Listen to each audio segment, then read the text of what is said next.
Well, I'm going to just roll right into it. The next segment, you guys, is with Mr. Brett Vaughn. We're talking everything mules, horses, keeping them healthy. Everybody knows Brett, born 100 years too late. He is a mule guy. He's out riding through the desert Southwest, catching dry ground lions in some of the most beautiful country I've ever seen. And lucky for us, it's our backyard. So let's listen to Mr. Brett Vaughn talk about keeping extreme performance mules, hunting for extreme performance hounds.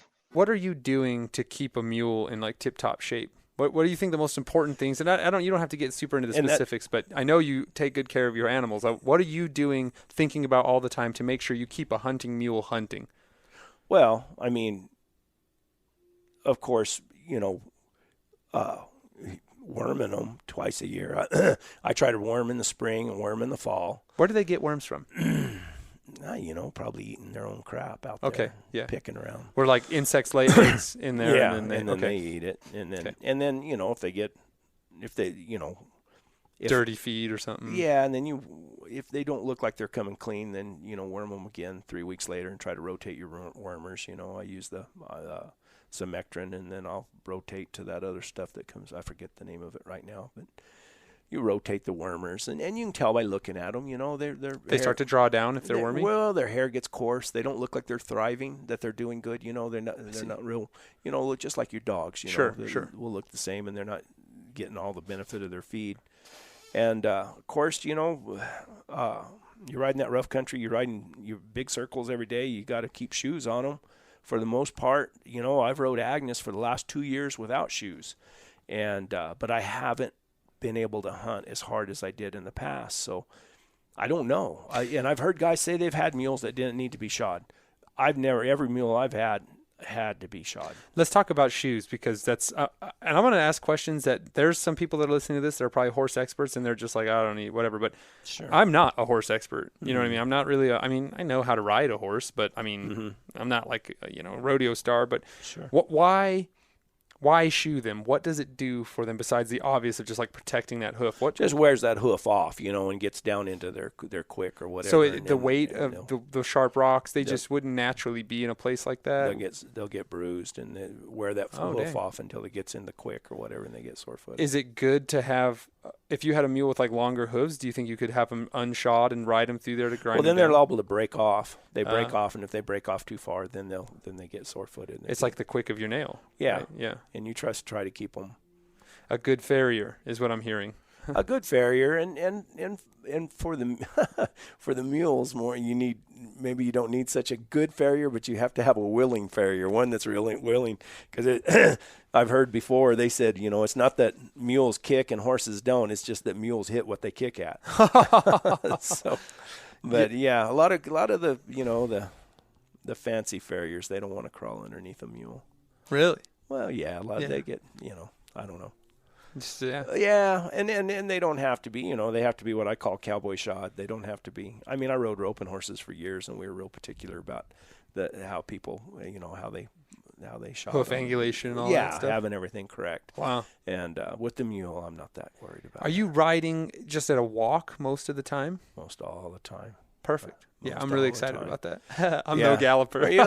Well, you want to get around or something. And one thing it's cool about a mule, you can hit a long trot and cover a lot of country. I always liked loping because it's really smooth and it's fast enough. Yeah. But I'm not a super experienced rider. Galloping It's fast. But it's not like, you watch the old Western movies and they're running everywhere they go. Well, they're not going to run very far because that gallop, that lope will wear them out. But you can cover and I don't know, but my dad had always told me. My dad's an old horseman. I mean, forever. My dad's 88 years old, and he said you can cover a lot of ground just at a long trot. Just hit a long trot.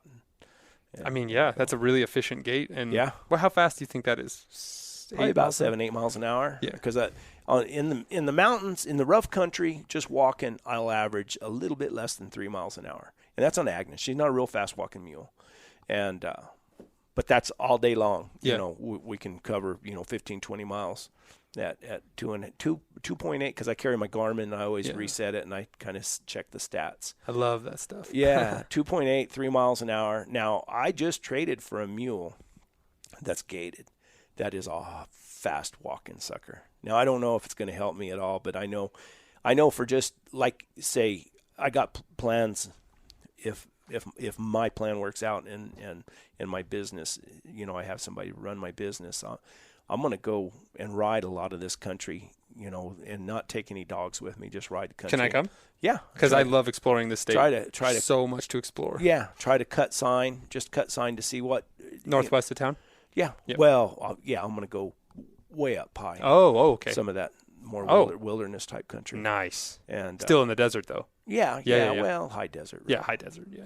But I think that a mule like that would be fun. Now I've heard it, you know, people tell different stories that Mike Root, you know Mike. He's a legend. Legend lion hunter. Legend. I mean, it just is. And then a buddy of mine, Sid Savage, and if I can plug my other podcast that I do, I did sit down and talk to Sid, and it should be coming out on the podcast soon. Sid's like a fart in a bottle. He rides through the country 900 miles an hour, and he hunts with Mike Root quite a bit. And Mike tells him, Sid, you're never going to start a lion out here, but if you're going that fast, you got to give these dogs time. You got to give them time. You're not going to start a lion because Sid has a gated mule, and I mean that they can walk through the country real fast. And dang. And wait, what is that? What is a gated mule? What does that mean? I mean, I know what it means, but explain. Gated horse, they got that little shuffle walk that they can just really move through the country, and it's a gait. It's a different kind of gait, kind of I guess between a walk and a trot. Honestly, I don't know that much about gated mules. You're gonna find out. I rode the world champion gated mule one time. I had some guys come down to hunt with me, and this guy was a mule man from Missouri, big time. I can't remember the name of his outfit. He sells lots and lots of mules and gets a lot of money for his mules.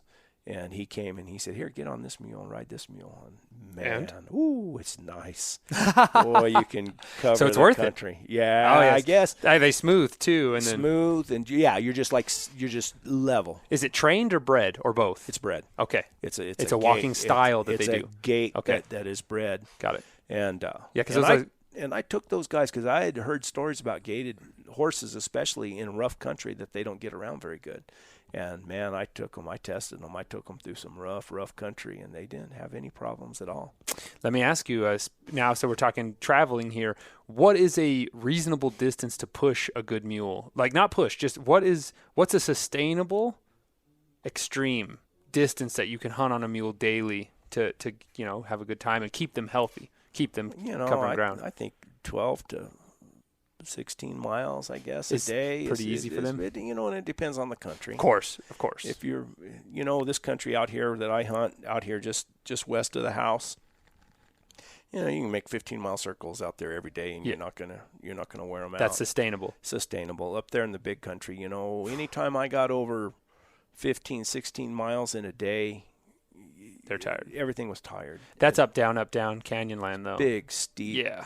Inclines where you're really climbing, for that place is so underrated. That's some of the most beautiful high desert country in southern New Mexico. Oh yeah, it's unbelievable. It's just beautiful vista everywhere you look. Yeah, and it's all wilderness with a capital W, which is what I really like. There nobody uses it. Yeah. I hunted up there I owned the place up there for 10 years, and I lived up there for almost 3. And this up in the Ponderosas. Or is this Pinon still? Go from the Pinons up into the Ponderosas. Okay. I was talking like in the around like Lake Valley area, like up in those desert hills. Yeah. That's you go west of there into the Macho and back up into that country. Yeah. And then turn north, and there's I shouldn't even be talking about it. I'm using vague names. I'm not going to use any names, but there's a world up there that nobody even accesses. It's just because it's landlocked.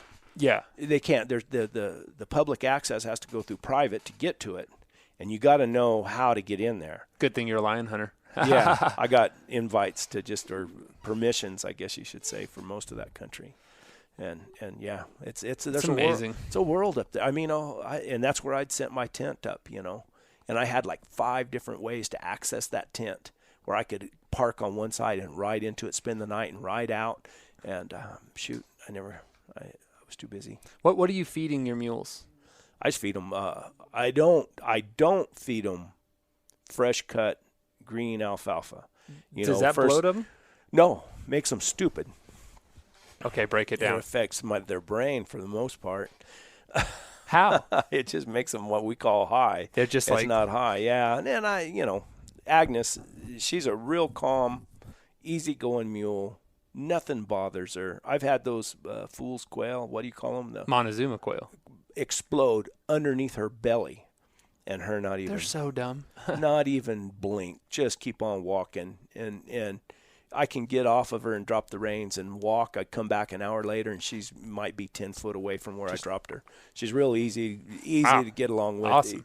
Easy. But I bought some hay, and it was first cut alfalfa, and that's all I could get. I was out of hay, and she got plain stupid. So you think it's just their high energy? Yeah, They're too just, much. They feel too good, I think. They feel too good. Yeah, they're just too frisky. Yeah, Huh. and so that's then you're losing one of the advantages of having a mule. It's You don't steady. try to find some striped hay. We call it striped hay. It's a little discolored. Maybe here in the valley we get 7 cuts. I'm not sure. Six full cuts and maybe a clipping or something like that of alfalfa, and try to get that third or fourth cut that's growing in the middle of the summer, and that it grows so fast that it's not as hot. It's Gotcha. Not nutritious. Yeah, it's not as nutritious, so you feed that, and it's better. And when I'm riding them hard, I grain them too. I'll feed them a lot. I would think that the best way, if you had access to it, which we don't have a lot of access here, if you could keep grass hay in front of them all the time, and then when you're riding them hard, grain them. No, and you'd have to. What percentage? I don't know. You'd have to calculate it. Each animal's different. Yeah, but the grain is just richer food source, more carbs, like blah blah blah. Yeah. More nutrition, I guess, in a smaller package. They don't have to eat as much. But you keep grass hay in front of them all the time, and that's good for their digestion and everything. Gives them something to do. And what kind of saddles are you riding? I have a saddle that was made. I got 2 saddles that were made for me. It's that I don't have mule bars on them. I have regular quarter horse bars, modified association tree, and they were both made more or less. The one was made for. I wanted it as lightweight as possible. Yeah, of course. But still, you could that saddle you can rope, and I rope out of, and I've roped some steers and stuff out of it. And then I had another one. James Morris made me one that to my spec, what I wanted. It's lighter weight. It's still got a rawhide tree, but it doesn't have a dally horn on it, and it's pretty light, fairly light for what it is. But there's a guy. I'll give this guy a plug. There's a guy. It's called. If you're on Instagram, and if you message him or whatever, tell him I sent you. I want him to make me a saddle. It's his thing. It's called the Wild in Us, and this guy's a packer and he's a saddle maker, and he makes a mountain saddle and then what they call a long rider saddle. And I'd love to have one of those long rider saddles. They're just more comfortable for long-term riding. Maybe a little more comfortable, but light. Got it. There's for what I do, it's not like I'm going to go up there and rope a big old bull or anything. I don't see any reason to carry all that extra weight. Totally agree. So you could have a lightweight saddle, something with enough strings and everything on it so you could tie your stuff off that you carry with you. How much is lightweight? I think that saddle without any taps on it or anything, and when I say taps, I mean the tapaderos, the covered stirrups. Okay. And you need those when you're riding up there in that Brushy. country I ride in, because of the brush and the rock. You hit your foot on a rock, and then in the wintertime you can take sheepskin and put it in those taps, and it keeps your toes warm. And but live in luxury. Yeah, well, you learn luxury all the tricks. But this guy makes that saddle, and I think it comes in at 19 pounds. Oh, wow. Yeah. It's super light. Yeah, it's a neat saddle. Now, it's unconventional. When you look at it, you think it's got like you just have to see it. The Wild in Us, guys, just if you see it, I'm not sponsored. I want to be sponsored, but I'm not sponsored. So you not only – that's the thing I was going to say. Saddle – It's everything. You can't skimp on a good saddle. Wear them, give them rubs and stuff. But you're also a guy who packs too. You have and that's my dream. I would walk if I could lead one that would carry all my crap for me. Well, and so you ride and have one that carries all your crap for you. So break down a pack saddle for us, and then break down how to do it right, because that's what everyone says. You can't just throw stuff on an animal's back. No. You got to know what's up. Break it down. And I'm not a packer. Not. Yeah. The guys that there's guys who are packers. They can throw every kind of hitch in the world, and they talk about packing a piano down to the bottom of the Grand Canyon. Now, I'm not one of those guys. I pack just good enough to be able to carry what I need. What is it that you need after? Sorry, I got so many questions. No, go ahead. No, let's break it. Sorry, I didn't mean to interrupt you. Okay, I use a sawbuck saddle, and there's two kinds of pack saddle. Well, there's probably more than that, but there's a decker and a sawbuck. And typically with a decker, you manty up your load. That means they use a tarp, and they put all their stuff in a tarp, tie it up a certain way, and then they tie it to the decker saddle. I've never done that. I've always packed. I started with my dad when I was a kid. I was 10, 11 years old, and we packed into the Gila Wilderness, and we just used a sawbuck saddle. Those are the ones that are like this, right? Yes, exactly. I made two crosses in my arms. 2 crosses, yeah. It's a sawbuck, and with my dad, all we ever had was these old canvas type panniers, and your panniers is what you put your stuff in. And now I have some hard panniers, and then I have some of these, I think they call them Montana panniers. They're real deep. And then I've got some that, I bought somewhere, but they're lightweight, little canvas type, not canvas, but this, what do you call that? It's like not Gore-Tex. Is it Gore-Tex? Well, Gore-Tex is the like neoprenine or something. I don't know. It's a tough fabric, and canvas-like. Yeah, and I use those panniers, and I use a manny tarp on top, pack and balance your load. That's key, right? You got to have it balanced. Yeah, I got a set of scales that I use to make sure that I have it balanced. If you don't balance it, then you weigh first, then put it in. Mm-hmm. Okay, got it. Yep. You balance your load, make sure that it's because you're carrying dead weight. Yeah, I mean, so that's a lot harder than a man sitting up there. Yeah. So. Because you move around and help the animal with your balance. If you don't ride like a sack of potatoes, then you sit up there and you use your legs to keep everything going or keep you balanced, and you balance your panniers and throw a tarp. I throw a tarp over the top of it, and I just throw a one-man diamond, and I use a top pack. And it's not a pack. I fill my panniers with what I need, and then I carry my sleeping bag. And if I have a little tin or something, and then you can carry a crossway, or not crossways, but with the angle of your mule, you can carry your chair and I got a little fold-up table. Awesome. And then some comforts. Yeah, that's the thing. You can carry stuff that actually makes your life nice out there. Yeah, and I use a lot of the old timers. They carried canned food and stuff like that carried a lot of weight because that's all they knew. That's all you had. But now I use lightweight backpacker stuff. I pack a jet boil and dehydrated meals. Love my jet boil. And I make a lot of my dehydrated meals myself. They're pretty good. Yeah, actually. And I carry of course because I film, I carry a big battery pack that I can recharge my camera. How many animals are you carrying pack? You have 1 or 2 pack animals with you? Just one. Usually for myself. But I made me and a buddy of mine packed through the wilderness several times over the years, and we would each carry 2 pack animals.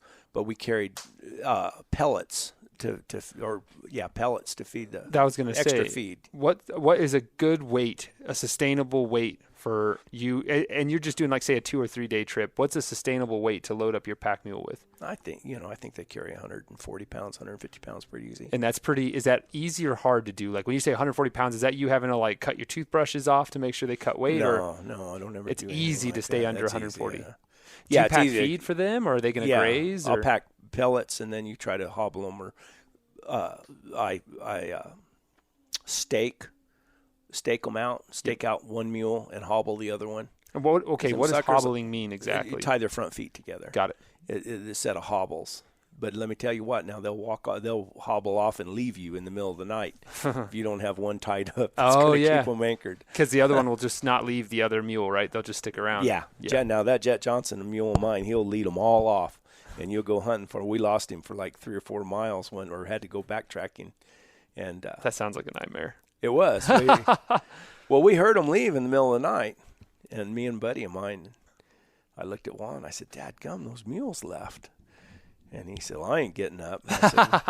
Because it was cold. It was December, and it was like 3 degrees outside, and we were sleeping in our sleeping bags. And he said, "I'm not getting up." And He's out there somewhere. Yeah, he said, "We'll find him in the morning," because his horses stayed tied up. And next morning we got up and took the horses, and we went and found them. That's good. But Jed will leave you. I don't know why. He'll hobble off unless you have one mule tied up to a tree. Got it. He's not a loner. Yeah. And I usually stake him. I got a cuff that goes on one front foot. Okay. And a long cotton rope, soft cotton rope. And I tie him out like a dog. I tie him to a tree. And he won't tangle himself or anything? No, he's done it. Yeah, he's done it for a lot, so he don't. I was going to ask you, so camping with mules, what are some essential things you should have for the care of that animal and making your life easy with them? Yeah, hobbles and stakes, clearly. Yeah, hobbles and stakes and a morale. We call it a morale, a feed bag, because that's what you feed them. It goes over their face and feed them. And I think, a guy probably should carry Banamine with you. And I've never had to use it on my mules, but we've used it on the horses. What is that? It's a muscle relaxer. Oh, wow. And in case they colic. And my buddy with his horses, that first day we'd always ride, 15 or 20 miles.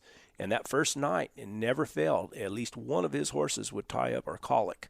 And just from riding that hard? Yeah. I guess that's what caused it. I'm not real sure. But the Banamine is a lifesaver because it's a muscle relaxer, and it'll allow the muscles to relax in their gut to chill out. Relax. Yeah. Yeah.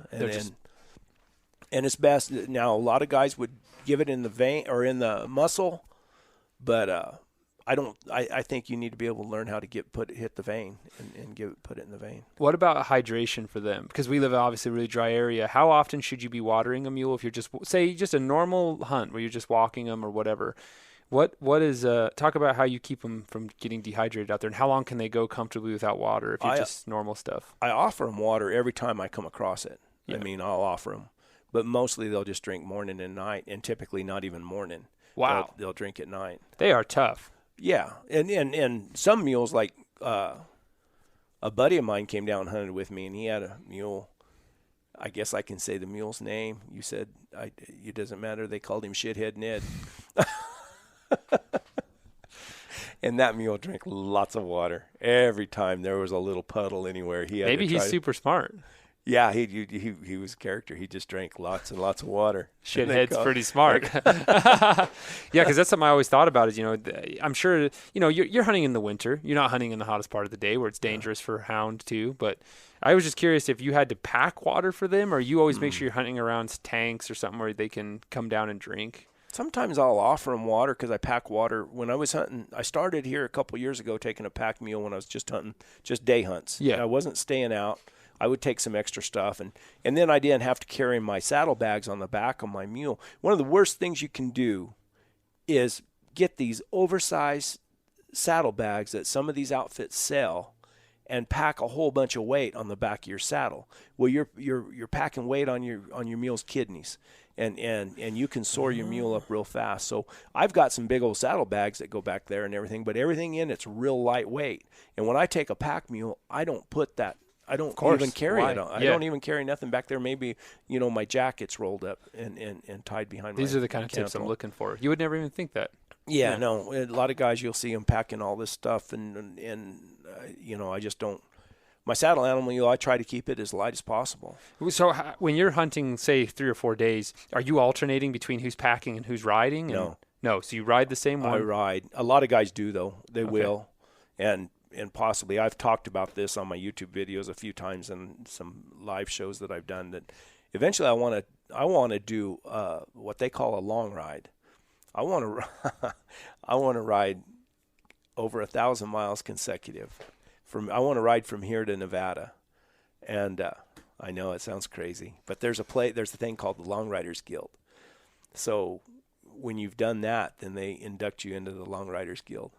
And I know it's crazy. I'm over here just like wide-eyed. People you know look at me the same way you just look at me. I'm the kind of guy who, that sounds pretty rad if I was more comfortable on horses and stuff. You know what I mean? But I love that kind of stuff. Being out in the wild isn't really a problem for me. That's where I like to be. But yeah, that's rad. And another thing I was thinking too is, and interject with anything that I need to have, but these are like exactly what I had in mind. But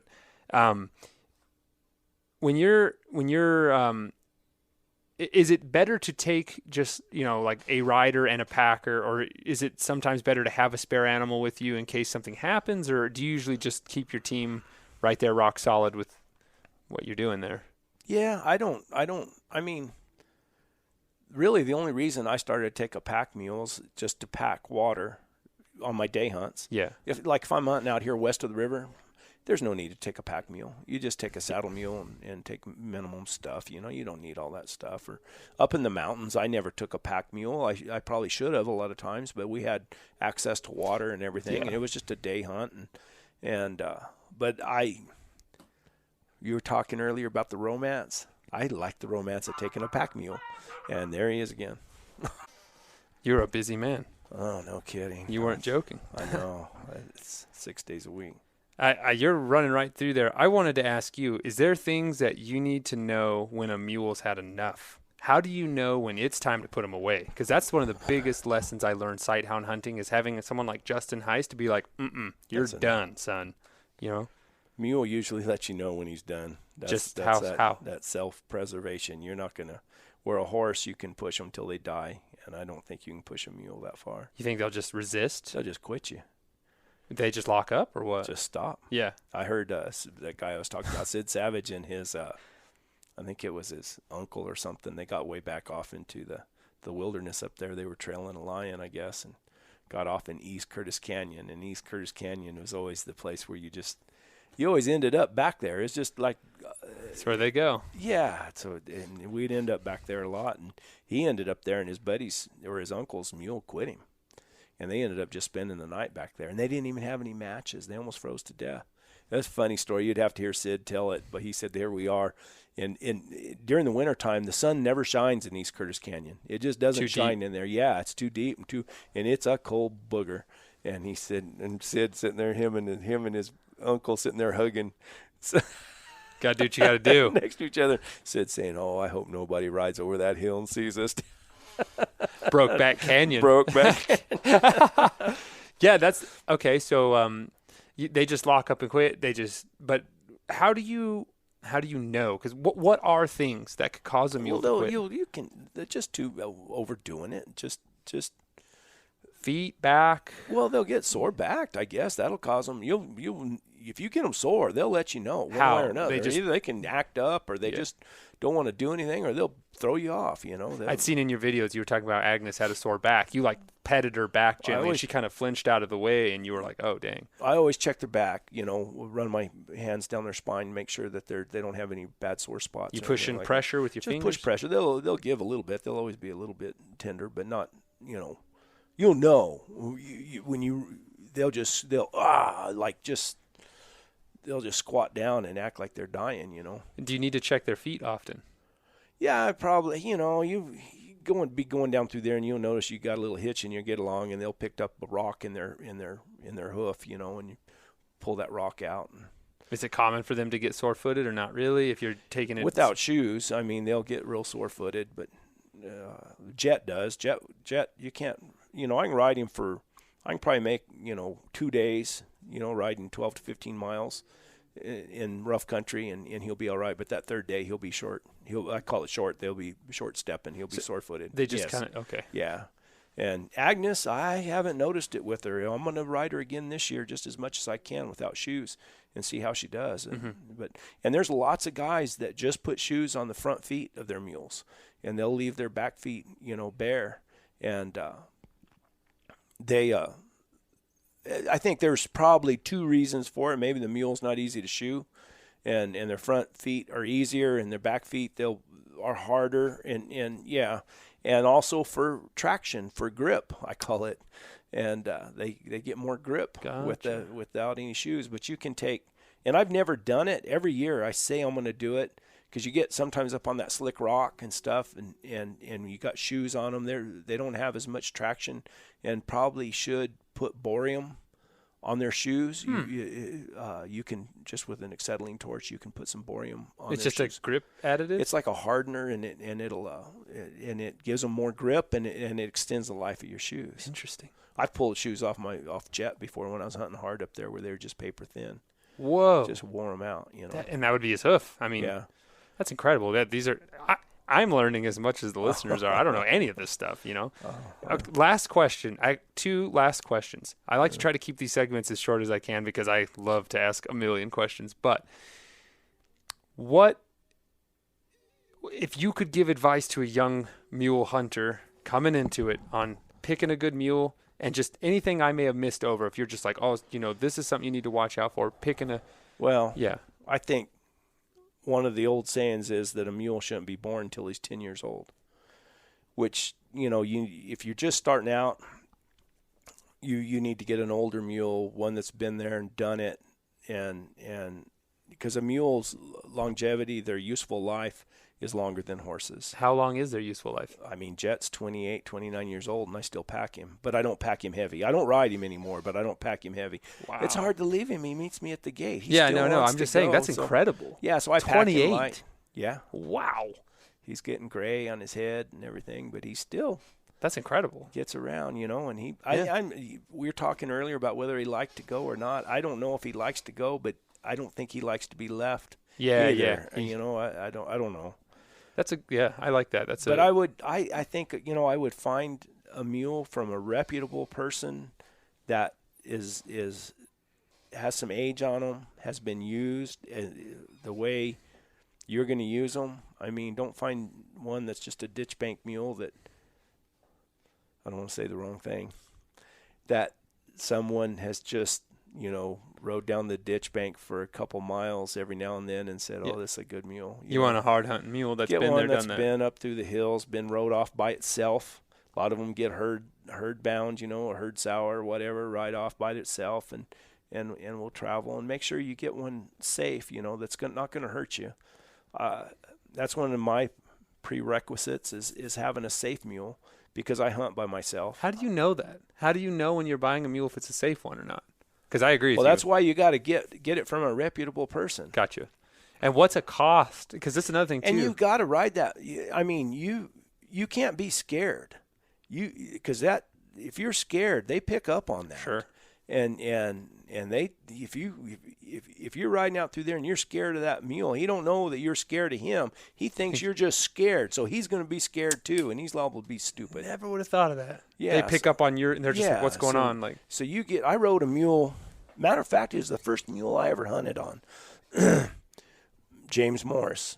He said, why don't you take this mule? See, I'd never been around mules. I rode horses all my life and competed on horses at a high level, and broke horses. I mean, we had a regular workhouse out there on the ranch, and Mr.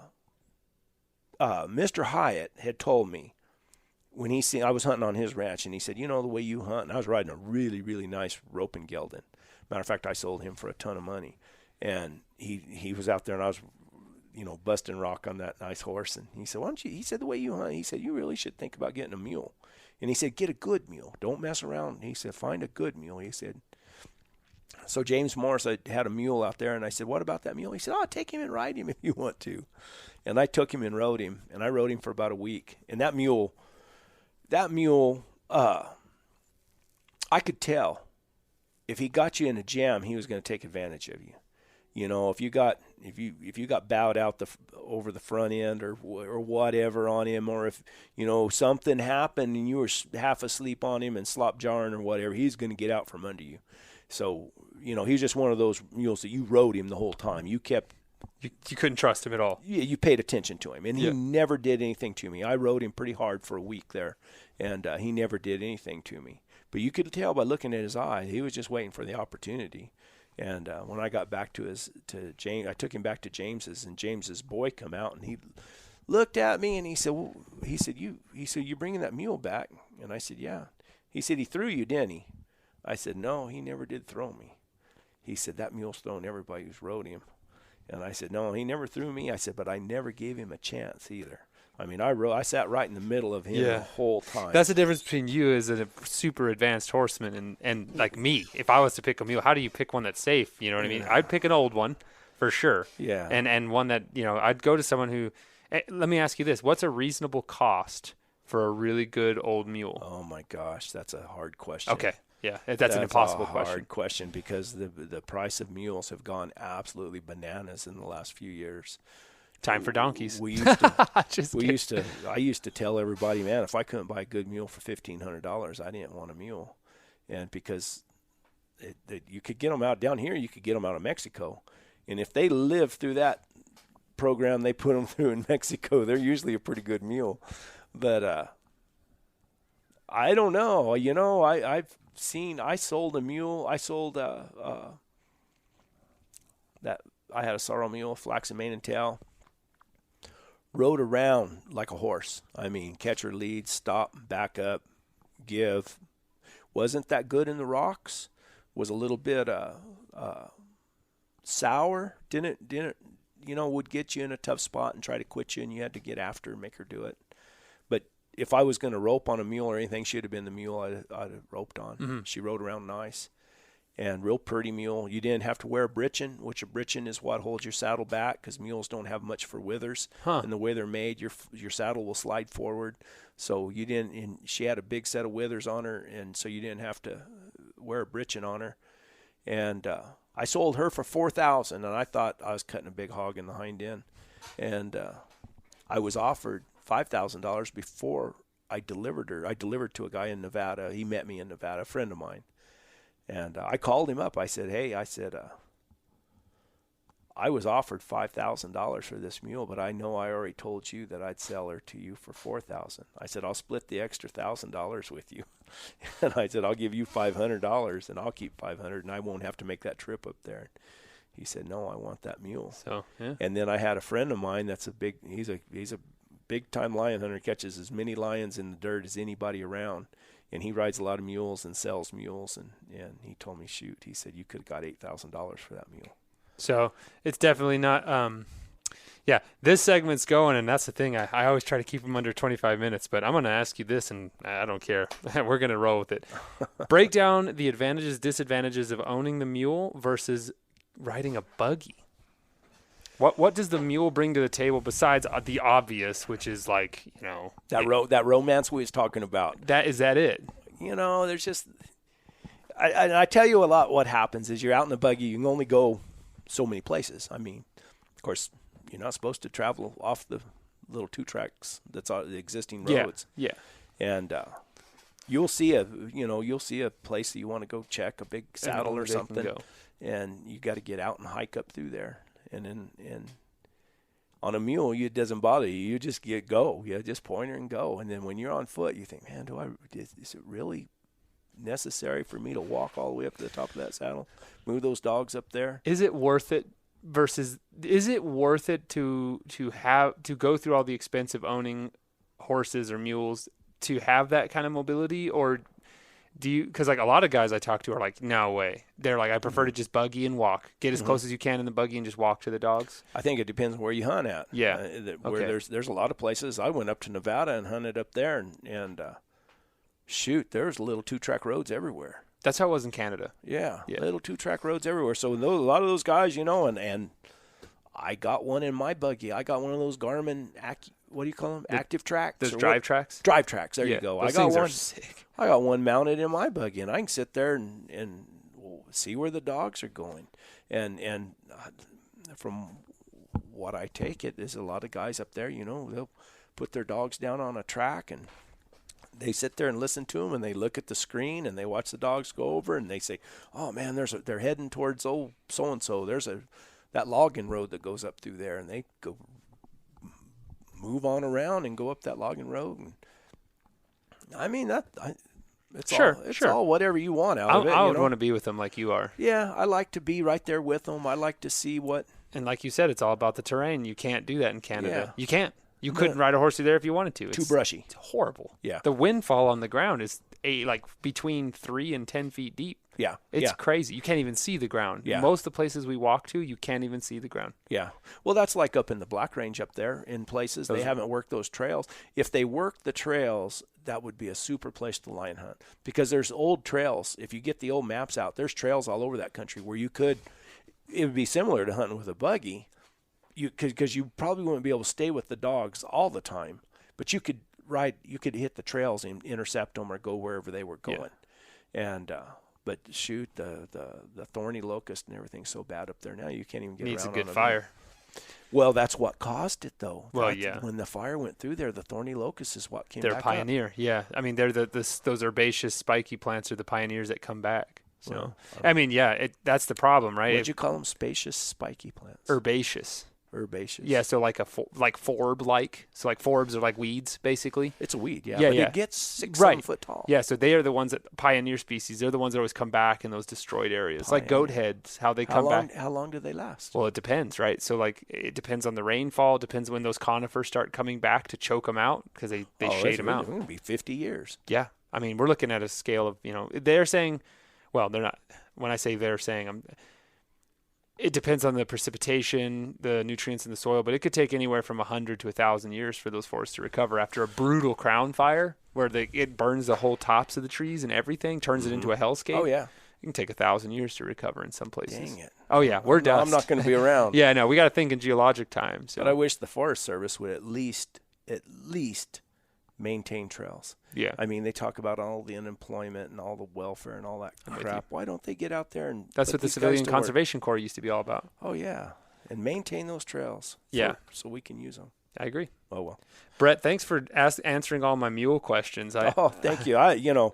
You and I just made almost 2 hours fly right by. Wow, that's crazy. Is it? Me and you talked 5 hours last time. Well, I know. We didn't record any of it. I was like, well, we were just blabbing about desert BS anyway. This was a lot more interesting for other people to hear, I think. Yeah, good. So if there's anything else you'd like to add for the mule stuff, if not. I have my YouTube stuff, so I'll plug it. Please. I've got The Born 100 Years Too Late, which is going to be more about mules and traveling through the wilderness and packing and stuff like that. I've always done all my hunting and everything on there, but I've got another YouTube channel that I started just for the dogs and more of the hunting type stuff that, like I said, I like to make videos. I have no idea I'm a 60-year-old YouTuber, which is kind of a strange thing. But, well, you've done a great job, and you've done well for yourself.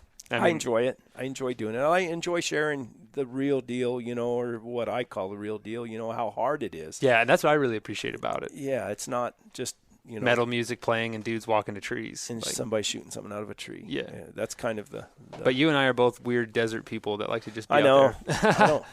I know. That's what I got, so that's what I use. Well, I appreciate it, brother. Thank you so much. Thank you, Seth. I appreciate it. I hope everyone liked it. I really enjoy sitting down with Mr. Vaughn. He and I can spend literally hours going on and just chatting about everything, really. We're both pretty exuberant guys, and we both have a lot in common, and it really makes a good time. I will be riding with him this fall. He's got a spare mule for me, and so the last few years, he's invited me. He's such a nice guy, and I really want to go, but it was hard for me to pull away from my own dogs, and every weekend I just want to run my dogs. But honestly, I've been enjoying exploring very much, and the terrain and the country that Brett is hunting, I'm very familiar with, but I want to explore the different hunting. And, patrons, everyone, patrons are getting extra bonus material from that conversation. It was 2 hours long, and there are tailgate talks that precede the segment you just heard for over an hour. So if you want to check out those talks, they're on our Patreon page, you guys. We talked about hunting mountain lions. We talked about mountain lions themselves, the desert, speed dogs, coyote races, calling coyotes in for greyhounds, all kinds of cool stuff that Brett and I have done with speed dogs. And then also with his dry ground pack, his adventures, cool people he's known, all kinds of stuff, guys. 2 hours worth of awesome conversation. And I had to push the stop button because me and him can just go for an eternity. I said, we got to have a part 5. You know what I mean? I know. I had a fun time hunting with both of you when we went out doing river rat stuff along the Rio Grande. Yep. So I'm glad you're going to get out hunting with him. Maybe he'll come in the buggy with you. I don't know. Yeah, so right where you and I were hunting with him, not about 100 yards up the river, he caught a lion right there recently. No way. Okay, Yep. great. Patrons get to hear that, hear all about what happened. It was crazy. He had some cool video of it too, on his channel. So check it out, you guys. Brett's a cool dude. So I've been thinking about these animals, and there will be a second episode that's like this in the future, you guys, because there's still some other animals that hunt alongside hounds that I want to explore more. But our next segment is with my friend Joshua, and he is a falconer. He hunts with a red-tailed hawk. And when you think hawks, the first thing I always think is, how do you train those flying dinosaurs? How do you get something from the wild that hates you and then all of a sudden now is working for you? So I broke it down with Josh. From the moment he's captured to the moment he's catching game for you, how the heck do you make that work? So let's roll right into it. Enjoy, everyone.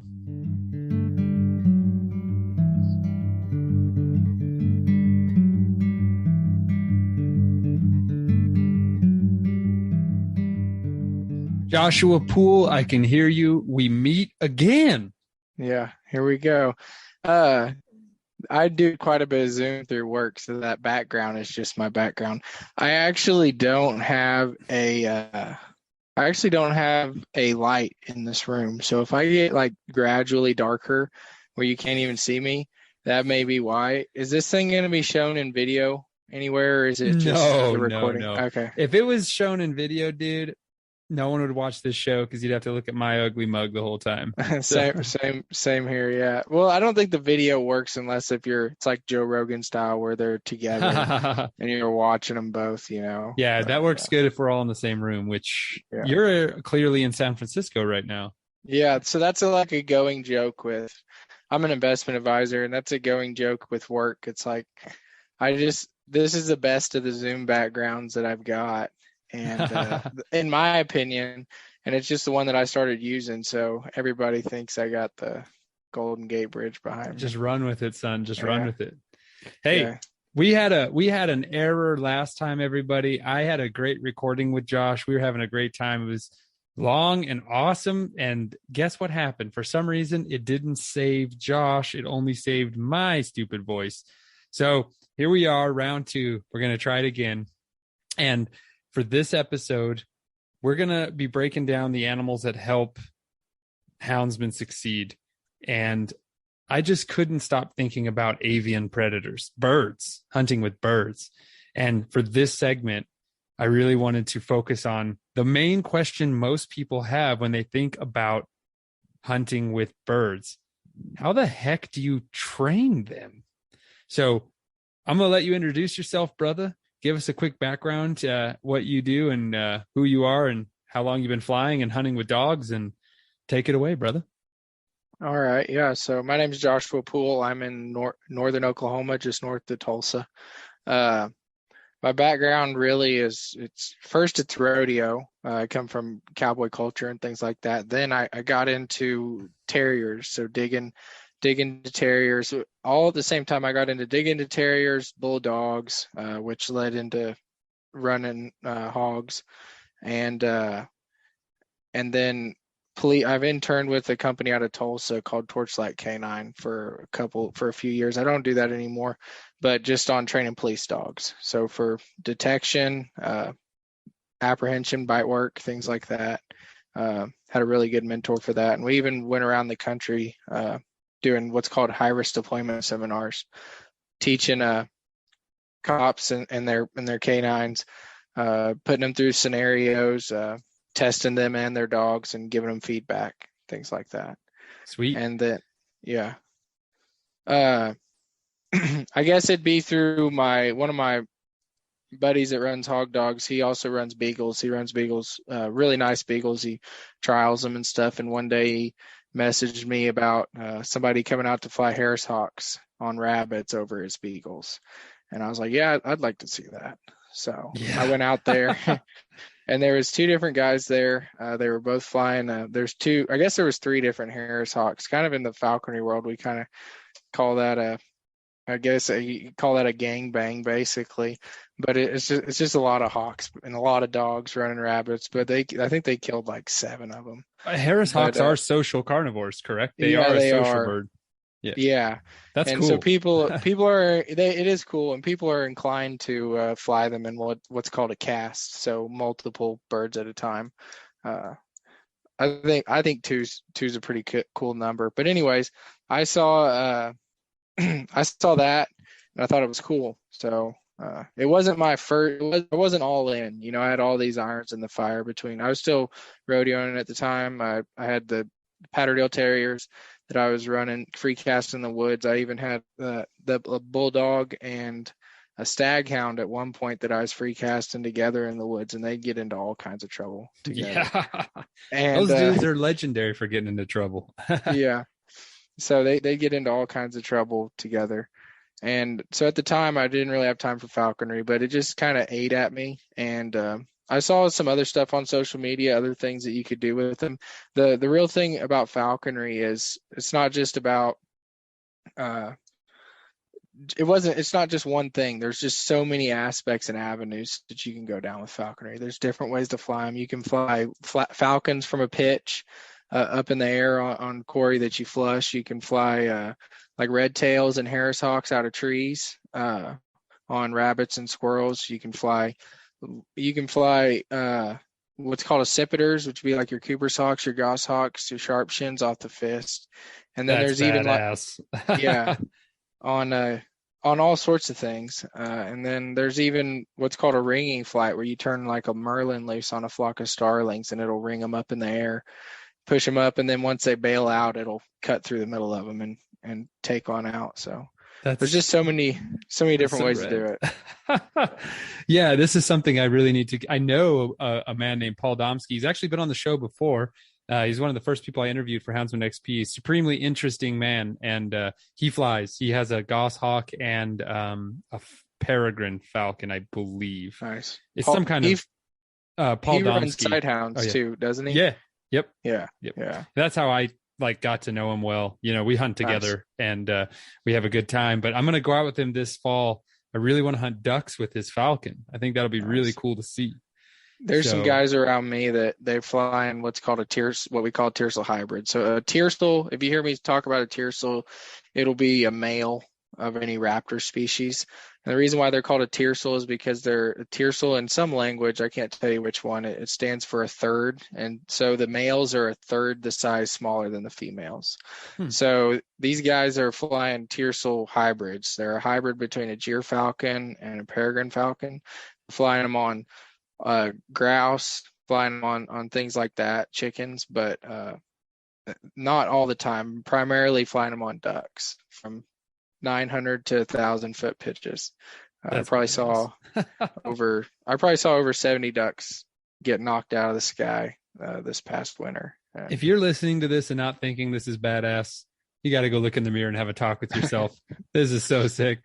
So we for this segment, I really want to focus on the details of how this all happens. This whole thing is about the animals that support us. And I have no idea how you train a bird. So why don't you break it down a lot of people know, especially when we listen to Paul talk, that they're caught from the wild. You can have them imprinted on you as young, or you can catch them from the wild, which is totally sustainable and legal and actually helps the falcon and hawk population by doing this.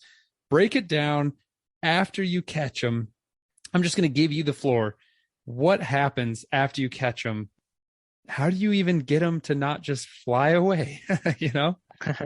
Yeah. So what you're mainly talking about is a passage bird. Like you said, you can take them from the nest, and there's a whole imprinting process. And it's a totally different ball game that I'm not going to go into as far as imprinting. But wild take is a thing in America. We have that. The nice thing about it, what you said is true. It is sustainable, and we're only allowed to take what's called a passage bird, which means it's a bird of the year. It's a bird that's been hatched that year, and the reason for that is because after they make it through their first winter, then they're part of the breeding population. And another thing is a baby bird going into its first winter. I mean, it's hard to make a living out there, and they've got. I don't know what the exact number is, but say like a red-tailed hawk has probably like an 85 to 90% chance of not making it through its first winter. So whether that I've flown 2 red tails and I've flown a kestrel, and all 3 of those had almost 0 chance or almost 90% chance of not making it through their first winter. So I take them out of the wild, train them, they're dewormed, deliced, and by the time I turn them back loose, it comes springtime, which I don't have to, but I've always chosen to turn them back loose. Then they're stronger and more fit than a bird that made it through the winter naturally. But anyways, I'm rambling about that. No, this is exactly right. And that's important to mention. And I think that everyone needs to remember it's a tough life for a predator in the wild. And if he fails hunting with you, well, you'll still feed him and he'll get another chance. So it's very helpful for them. Yeah, exactly. So I'll walk you through how it basically went with my red tail. It was pretty similar, real similar with the kestrel. I plan on flying a Cooper's Hawk this fall, and it'll be pretty similar with that too. So basically, once I trapped the red tail, once I got them off the trap, I put a hood on them, and that's just to basically a huge percentage of their brain is dedicated to sight. So once you shut that down, you can literally put a hood on a red tail where they can't see, one that's just been taken out of the wild, and then they'll stand on your hand because they don't have any other thing that they can do. Mm-hmm. And they're prone to sit still in times like that rather than just freak out. And anyways, so I get a hood on them. And I get them home. I get Jess's or anklets, the things that go on their legs. I get those cut out and put on, or if I might have some already pre-cut. But anyways, so I get those like a leash, basically. Yeah. Okay. Exactly. And I get them rigged up with that. And then it depends on what type of bird I got. You know, a red tail is a big bird, so weight management is a thing. I mean, I've got to get these birds to where there's some sense of hunger, not starvation or anything like that, but they got to be hungry to be cooperative. Yeah, it makes sense. And so like a kestrel is so small that if you let them sit for too long without eating, they could be in big trouble. But basically the way I did it with the red tail is I just set him, didn't mess with him. I might let him sit on my hand and do that, but he can't see anything. And then once his mutes, which is a fancy word for saying crap, once that turns green, I know he's empty. And so that's my first session, and I'll have food ready. Usually I'll have forceps or something long that I can put a piece of like a tidbit of food up to the corner of his mouth and try to get him to eat it. And I'm doing this in a darkened room where he can barely even see me. I mean, barely at all. And as I'm doing that, once I get him eating, I'm gradually lowering the forceps down more and down lower, because the whole goal is to get him eating off the fist. I mean, that's the goal at the time. And I'm lowering him down just incrementally until he's eating off the fist. And if for some reason the bird doesn't want to eat or doesn't want to cooperate, session's over. So I'll put the hood back on. I'm not going to prolong it or anything. I will say, coming from the dog world, like I've experienced with, say, positive reinforcement training with puppies, free shaping and all that stuff. A lot of times higher repetitions are better for a pup, like a lot of little short sessions throughout the day. And I actually thought that was the case with the birds.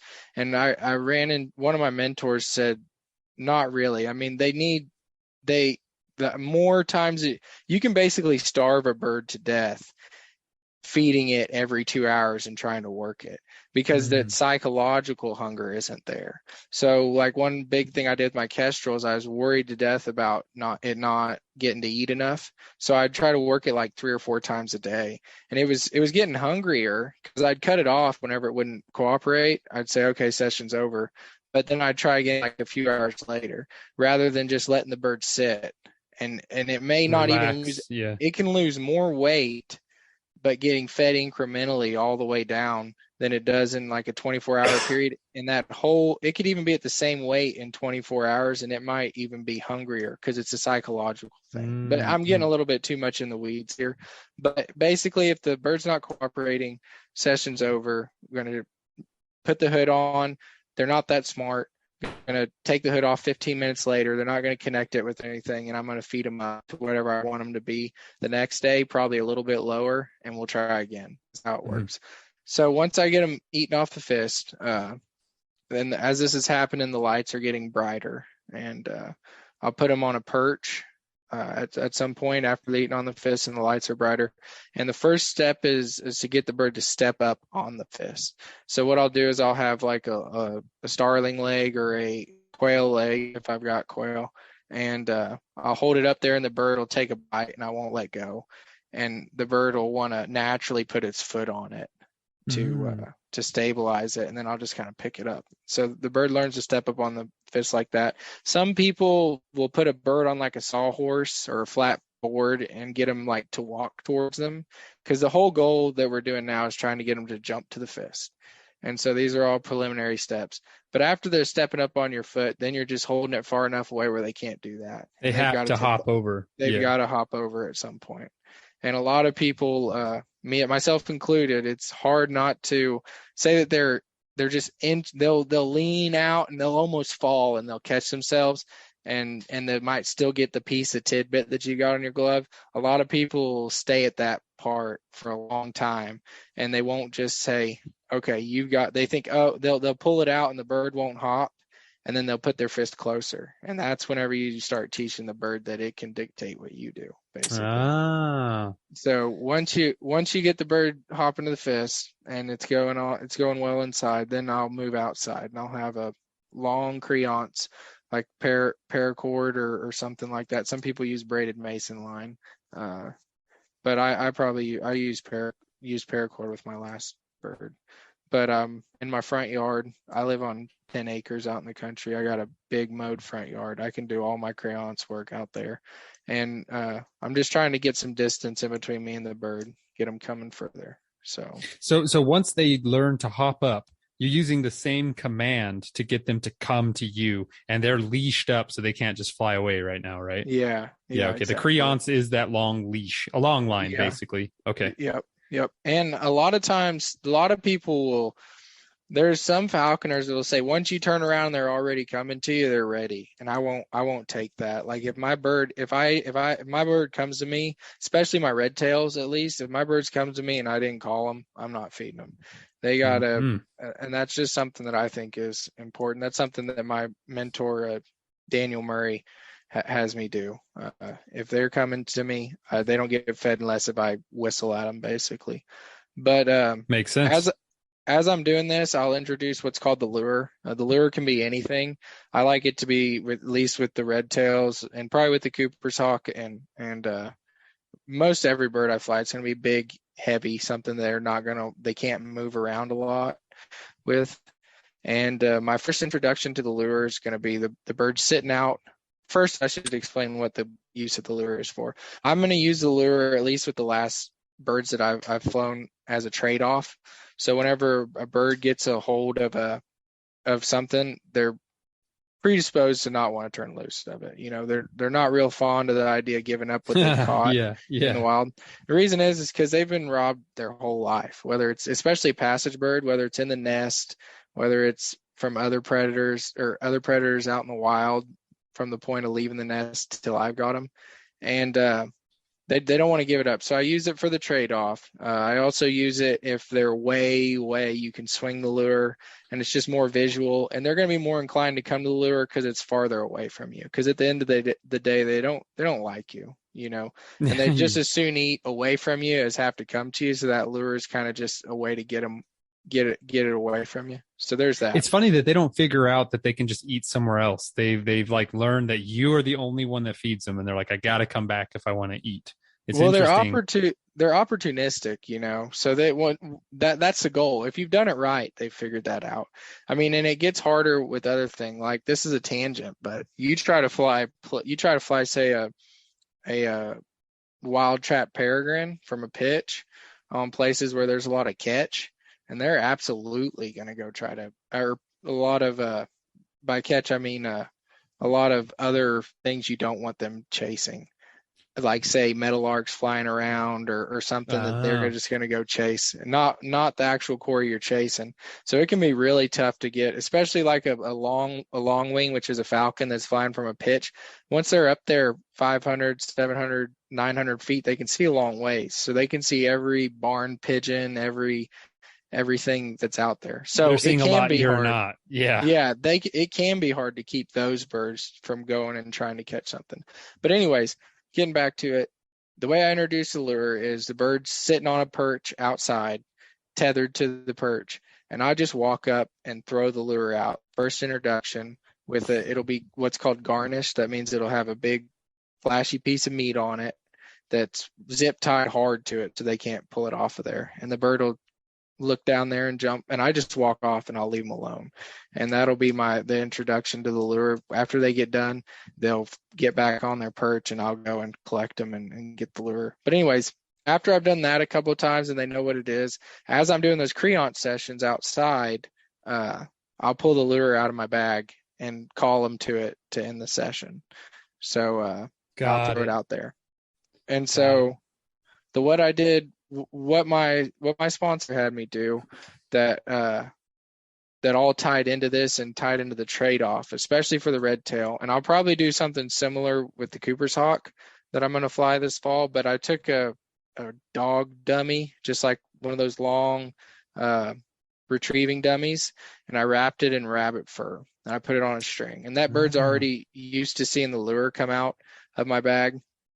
What I would do is whenever we were doing those creance sessions out there, I'd pull it out of my bag and I'd yell my game call, which is what I'm going to yell whenever the bird whenever there's game in the field. So like, what does it go hey, like? Okay. like, hey, yeah. Or some people yell ho, ho, ho, whatever you want to call it. You could yell yodel, yodel, or something like that. That's anything what you want. yeah, that's what they yelled in like War and Peace whenever they were doing the wolf hunt with the side hounds. But anyways, you got to hear my Indian yell. You could do that, but anyways, I just yell hey, hey, hey, pull the rabbit dummy out, and the bird is used to seeing the lure, and this has fur on it, so more than likely they're going to come, and you're dragging it and they hit that thing and they got a hold of it and they're squeezing it and they're like, oh, I know this is something, and it's not. Right. So they're like footing around, like they may pluck at it a little bit, and pretty soon they figure out there's no meat there.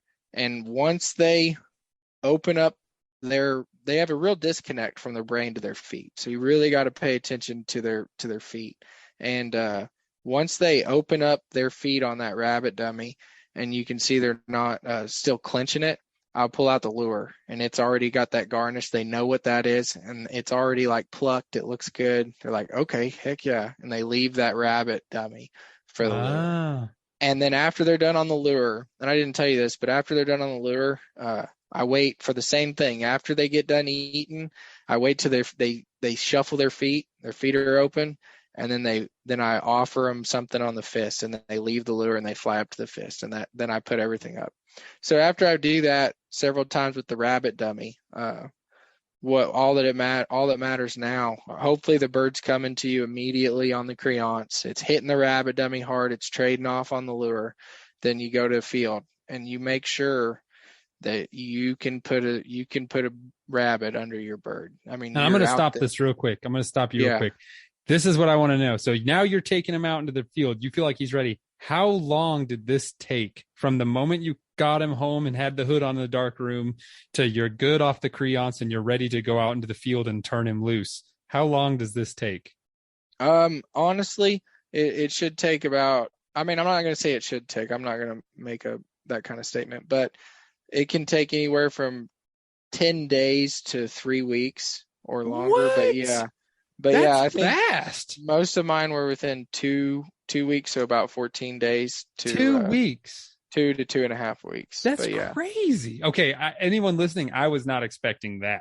That is crazy. So they learn pretty fast, actually. That's something that most people are surprised by. You're not I was imagining like 6 months. Yeah, exactly. And I'd be lying if I said that I thought the same thing. I thought it would be way more than it was, but that's crazy. Oh wow. So okay, 2 weeks later, we're out getting ready to hunt. Yeah, I mean 2 to 3 weeks. You know, some people can have them on. Yeah, it's a short amount of time, and it goes by quick. Well, honestly, it doesn't feel like it goes by quick, but it does go by quick.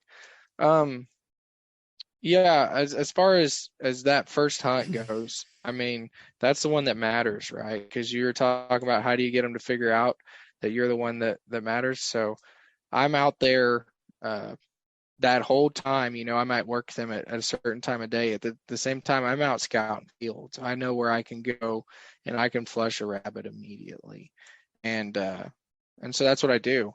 Me and my sponsor, he's also my buddy, Daniel Murray, we went out and we flushed a rabbit, put the bird up in the tree, called him to the fist once just to be like, hey, we're still doing this. I'm still here. And then we were planning on like a 5-minute session. If we don't flush a rabbit, within 5 to 10 minutes, and if we move, even if we do flush a rabbit, if I move somewhere and that bird follows me from a tree, I'm reinforcing that immediately with the rabbit dummy that I've already got in my bag, and then the lure after that. Fortunately, we did flush a rabbit. We actually did several flushes and ended up catching one on its first. Perfect. Yep. And after it catches one, this is the way I did it. A lot of people will say, well, there's different ways to do the trade-off. You know, I'm doing the one on the lure. Some people, they trade off on the fist. Some people try to take like a rag and cover up the rabbit while you've got your fist with food on it above that, and then just kind of like a out of sight, out of mind thing. But with the way that I did the trade-off, and a lot of people will say so that you don't create a bird that doesn't like you to come around whenever it's eating. You want to let them eat on their first 10 kills or whatever. I didn't do any of that. My bird never ate on a single kill. I'd go in, dispatch the rabbit humanely. I'd had a little string that I'd tied to its back leg, and I stuck a screwdriver in the ground so that he couldn't fly off with it, and then I'd get out of his way.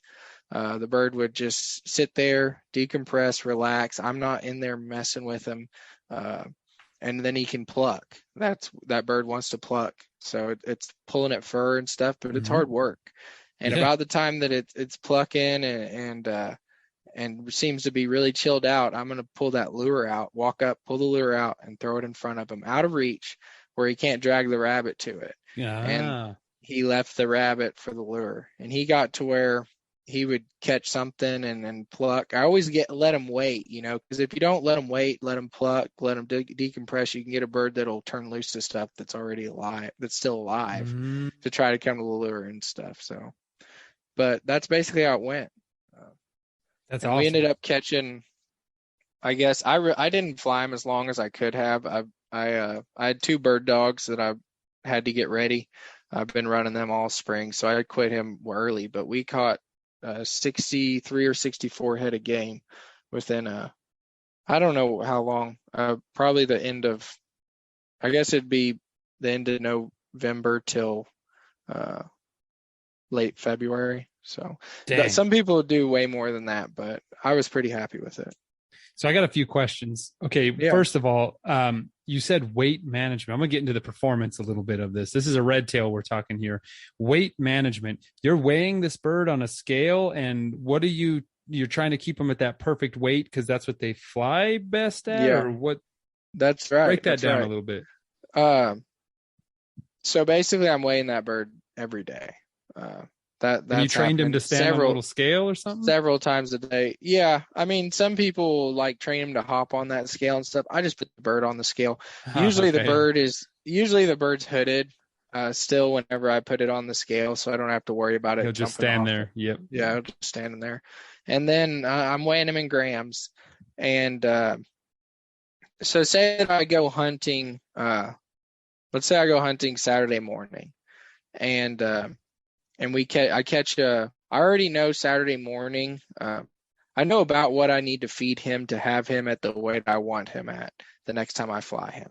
Be that if I hunt him Saturday morning, be that Saturday evening, or most likely Sunday morning, or even if it's Sunday evening. So I kind of know what my schedule is. Let's say that I've instead of if I fly Saturday morning instead of flying, if I flew Saturday morning, right, and I knew that on Sunday instead of flying in the morning, I was going to fly in the evening time, I may feed him extra even because I know what his grams lost per hour is probably going to be, so I can just calculate that. And a lot of variables go into that. The temperature outside, what quality of food you're feeding. I'm real adamant about feeding. I fed nothing but small birds that I shot with a pellet gun. So a red tail can do fine on like quail and they're so opportunistic. Yeah, they can do things. They can do fine on quail, even squirrel and stuff like that. But really, the other things that I'm wanting to fly, just keeping really high quality food in them is a priority. And so I made that a habit with my red tail, even though he probably didn't need it. He ate nothing but like small birds that I shot with a pellet gun, and it's really rich, high calorie food, and it's fresh food too. It's not frozen. Yep. So would you say overall this is a pretty high maintenance animal? You talk to falconers and they'll say things like falconry's not a hobby, it's a way of life, and just things like houndsmanship. Yeah, just like houndsmen, and they'll scare you about if you don't have all this time and stuff. There's a lot to get into it. There's a lot that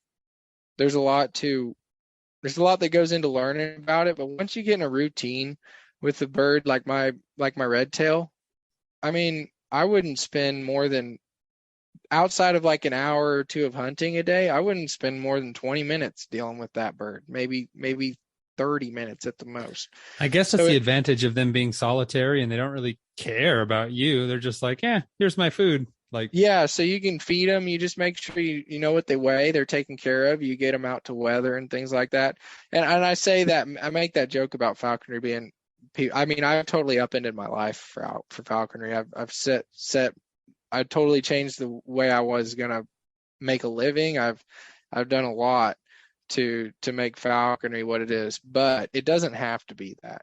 There's plenty of people that it's just a side thing they do, and they do it well still. Yeah. I like to go all in. That's why I'm sitting here interviewing you right now. That's what.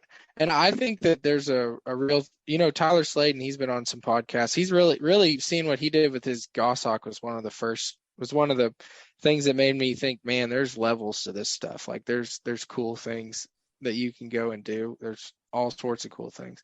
And he talks about getting people that are already hunters into falconry. A good example of that is my buddy Jake Thomas up in Kansas. He just flew his first red tail, but this past season, the thing with Jake is he's already a hunter. He's born into that. He's been doing it since he could walk, running bird dogs, gun hunting, all that stuff. I mean, he knows about it. He knows about how to go find game, and that's a lot of times falconry draws types of people that aren't like that, if that makes sense. Yes, sighthounds too, honestly.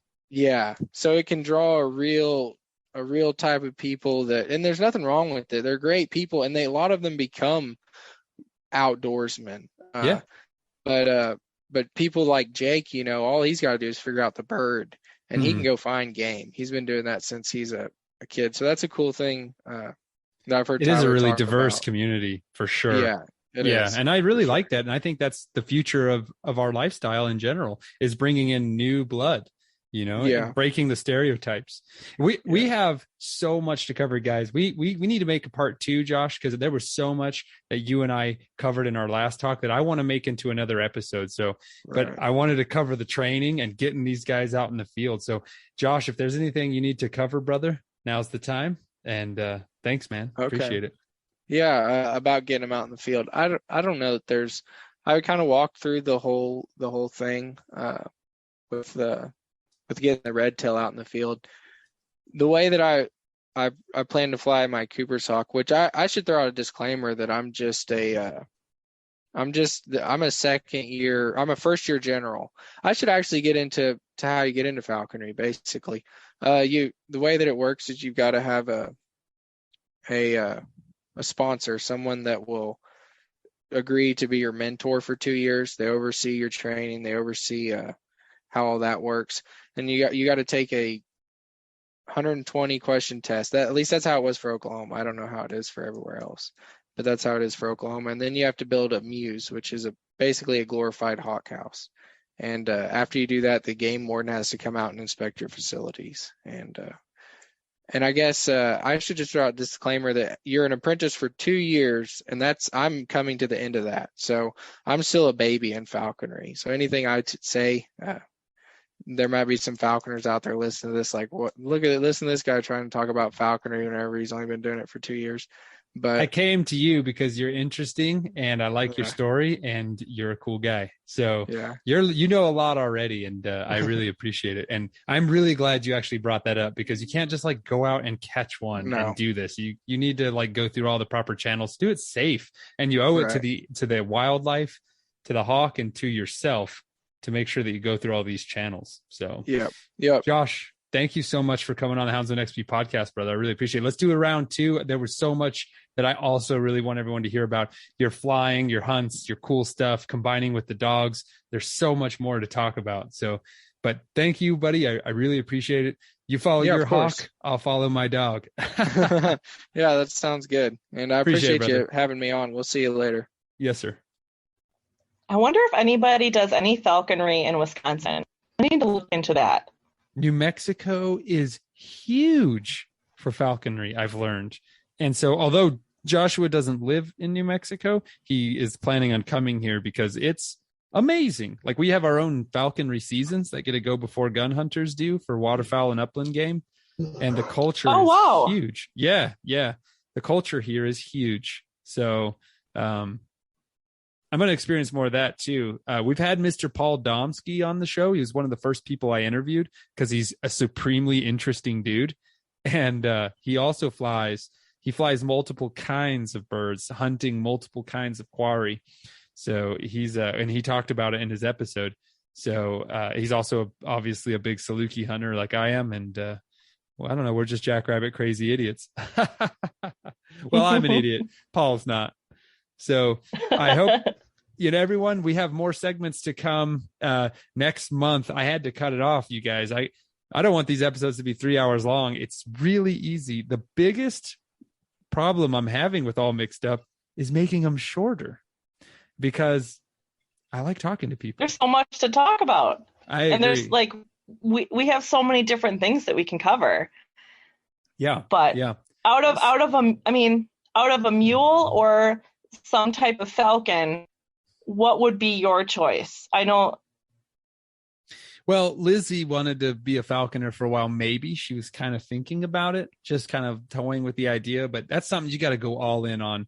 And in my personal opinion, I would rather do the falconry, just because horses are crazy dangerous. And I don't mean that in like the I'm afraid of horses way. I've ridden horses a lot in my life. I'm not by no means an equestrian here, but it's just that they are intrinsically a dangerous animal to be on, and people get messed up riding them even when they're like good horses, and I just feel like my buggy is so much better for what I do. Cup holders, tons of space, and I can carry 5 people and you don't have to feed it hay or anything. Yeah. It's just sitting right out here quiet and not attracting flies, which I find very very appealing. But I do love the idea. It's very romantic. You know what I mean? I just I think it's even more romantic to like let a red tail off your fist. That's so badass. It's like medieval, I feel like. And what about you? A mule or falcon, what would you choose? Well, definitely a mule, but I think that's just because of my lifestyle. But in all honesty, to be real with everybody here that's listening, I think I am full up on anything I could ever handle. Like, I don't think I could even add like chickens or goats. To add one more animal to take care of, it would just be too much for me, and I've got to just draw the line. Yeah, but, I feel the same way. You know what I would try? Let's hear it. A coon hunting monkey that sports a pistol in one hand and a flashlight in another. Oh my God. So there's this you've got to listen to it. So there's this Jerry Clower comedy story about this coon hunting monkey. And these guys didn't want to hunt with it. And then Jerry and his other friend were like, all right, well, we'll go. And the dog treed, and the monkey went up there, and there was no raccoon.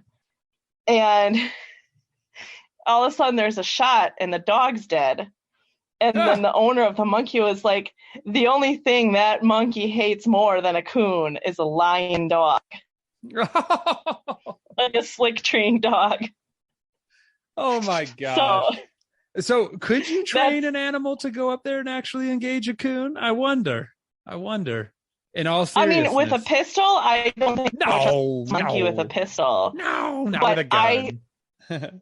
I think you could. Like, okay, what if you could train a baboon? Because baboons are freaking crazy. I know. That was the first thing I thought. They could kill a raccoon. Like, that would be a good battle. But I don't think baboons are really trainable. A chimp?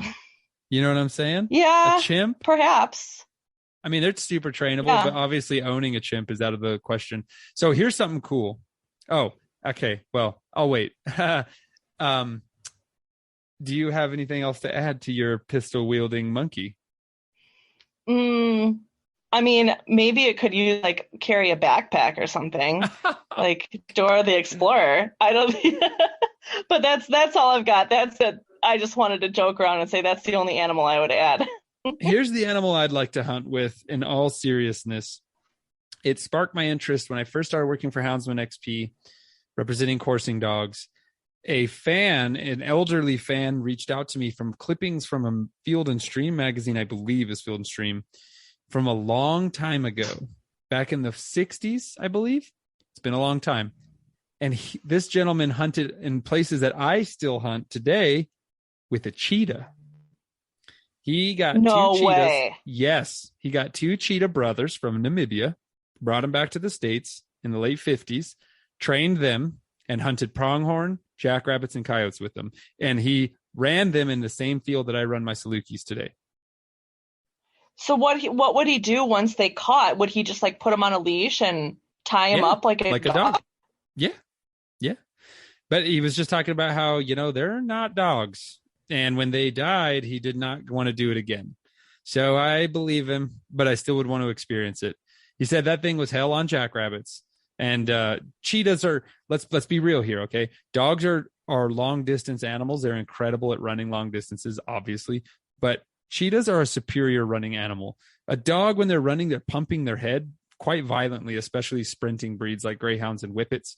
And they actually have trouble like keeping the rabbit sighted in that sprint because their head is literally bobbing super hard.